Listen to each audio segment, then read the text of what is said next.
Open. I don't know if you guys are gonna be able to hear me well today because I don't have the adapter to my mic. I don't know where it is. I usually don't take it out of my system, but I took that out for something else and I forgot where I kept it, so I'm not able to find it. I don't have it today. I'm sorry. I hope you guys can hear me well. We'll see. Alright, so today I want to talk to you about U.Penn, a little bit about U.Penn and some of the information that's seen on the U.Penn School of Dental Medicine website, so that you guys can avoid some confusion if you're still applying to the CAAPID cycle, CAAPID applications this cycle, the 2023-2024 cycle. So yeah, so U.Penn, first of all, U.Penn is an Ivy League university. So what's an Ivy League university? A university which is like a university which has so much reputation that they are so stringent with their rules of who they take in for each program. And also it's also a university which gives a lot of weightage to the research oriented students. And also, so if you have like 5 publications or something, you could probably get into U.Penn. And also they are very, very strict about the GPA of the students they take in. So some students have like an annual average GPA of around 3.9 something. So they're very particular that the pool of students that they take in for their program, be it dental, medical, whatever, has to have an average GPA, just to show them that you're still gonna have that GPA of more than 3.7 or 3.9 and still maintain it by the time you pass out from the university, by the time you graduate. So your profile will have to show them that you have a high GPA and you are like a top scorer in your previous schools and stuff, so that they will be convinced about having you in their program. So that's a little bit about U.Penn. So let's go to the U.Penn School of Dental Medicine website. It's not a website, so we have a, I don't know if you guys know, there is a CAAPID directory. I will link that down my video. You can click on that and you can literally see all the 40 universities which take part in the CAAPID, CAAPID, CAAPID applications, the Advanced Standing Dental Education program that we have in the US for internationally trained dentists. Let's go. So I'm reading this off of the directory, okay? They'll give you information about what are the basic information that you need to know before you apply to U.Penn, and even after you apply to U.Penn too, if you want to compare to universities. So U.Penn has a program size of 50, which means they take in like 50 students every year, which is good. And the program length is 29 months, which is a little more than 2 years. So be prepared for that. You're not going to finish the program in 2 years. You're going to have like 2 years and 3 to 4 months more, okay? And the application opens in March 9th of 2023, which is same for almost all the schools. All the schools open their application by March 9th of every year. So this year it was March 9th of 2023. Next year it's gonna be March 9th of 2024, okay? Pretty basic. And the application deadline is for U.Penn, it's June 1st. So as of now, so today is May 8th. Oh my god. Okay, yeah. Today is May 8th and so this year's deadline is approaching, guys. So it's June 1st of 2023. So if you're in the process of applying to U.Penn, just make it faster because your deadline is on June 1st. So you don't want to cross that deadline. Okay. Now coming to the program start, so their program start typically means that their classes begin by January 2 of 2024. Okay, so that's the basic stuff. And then the degree that you get from U.Penn is DMD, DDS, it doesn't matter because it's the same, it's all the same.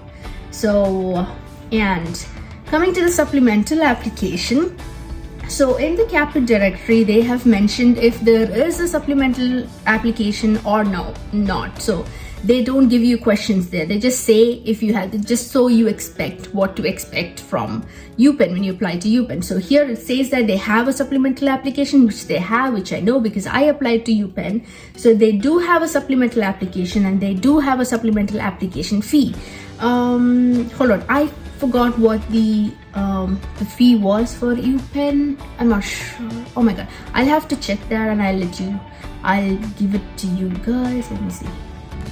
Oh yes, so U.Penn has a supplemental application of $75, which is not too bad. So yeah, so that's a supplemental application fee. So on the CAAPID directory, they have mentioned that they have a supplemental application fee, so be ready for that. And coming to the next one, applications must be a US citizen or hold a US legal permanent resident status or a green card. To that, they have said a no, which means we are pretty safe to be applying to U.Penn. You don't have to have a permanent residency or a green card to apply to U.Penn, which is good. The bench test, there is no bench test. They don't have a bench test.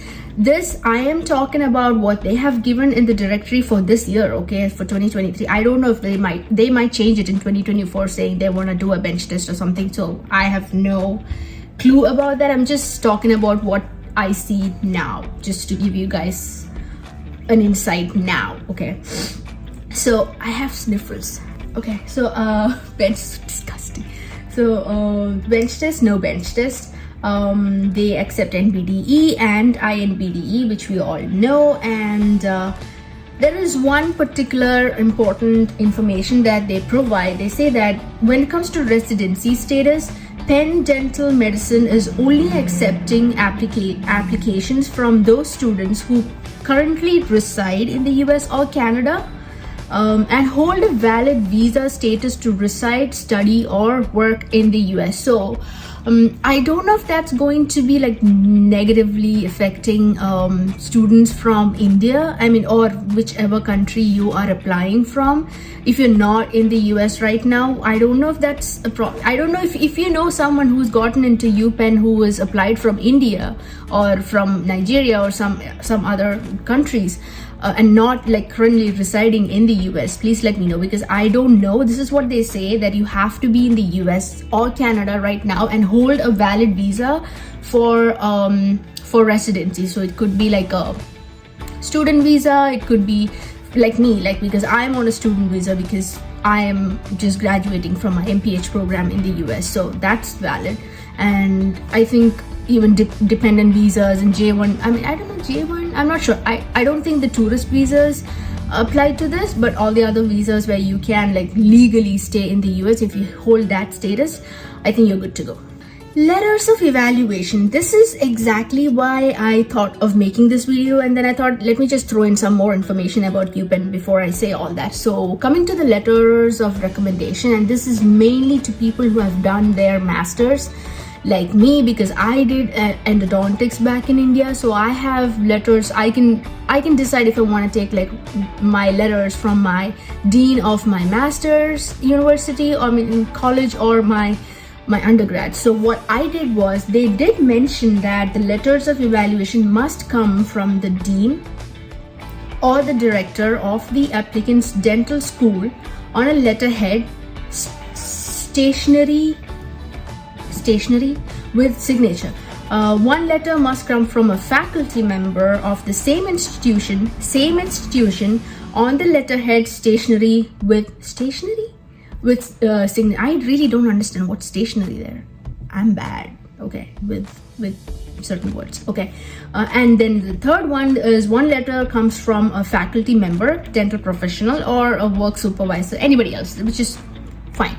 But the first one and the second one are they're very particular about that. But here they have just mentioned that you need a dean's letter and you need a faculty's letter from the same university. So what I did was, I gave a letter from my master's, from where I got my endodontics master's degree from. I took a letter from my dean from the master's college university, and then from my HOD, who was my endodontics HOD, who's also my clinical supervisor. So he could talk about what I did clinically in my 3 years of study there. I did that. I sent that to them. I uploaded that to CAAPID, but what they replied to me with an email saying that what they require is a letter from the dean of the initial university, the first university or the first college that you got your dental degree from, which is in my case the undergrads.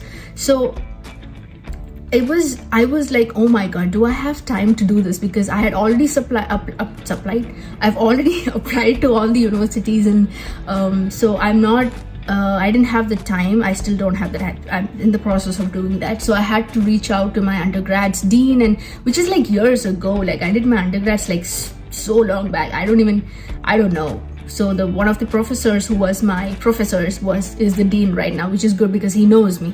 But this is a problem, guys. So if you're applying to U.Penn, you should make sure that your application, your letter of recommendation has to come from the dean of your undergrads, where you got your initial degree from. They don't want your letters to be from the dean of your master's degree or anything. The second one has to come from the faculty who was a clinical supervisor in your undergrads, not your master's. So save yourself the disappointment and surprise. So this is something that I wanted to tell you guys. So, and they do not really actually clearly mention. They do mention it in their website, but the thing is, if you go with your undergrads for both of you, so imagine I want to do with my master's dean and my master's faculty, I will not be able to satisfy that because the CAAPID application gives you only 3 slots to fill in your letter of recommendation. So once all the 3 is filled up, you cannot upload any more letters of recommendation. You cannot send any more requests to your recommenders. So it's kind of tricky. So if you're applying to U.Penn along with other schools, be ready to do it twice. Like, you have to like get back to your dean from your undergrad. So that is something that I wanted to tell you, and I saw a lot of questions regarding this on Facebook groups. That's why I thought I'll just make a video to sort of help you guys with this situation. So yeah, that's it. I think this video is like pretty long now, so I'm just gonna stop. And if you have more questions on U.Penn or any other university, that if I know about it, I will talk about it. So take care and stay safe, and that's it for now.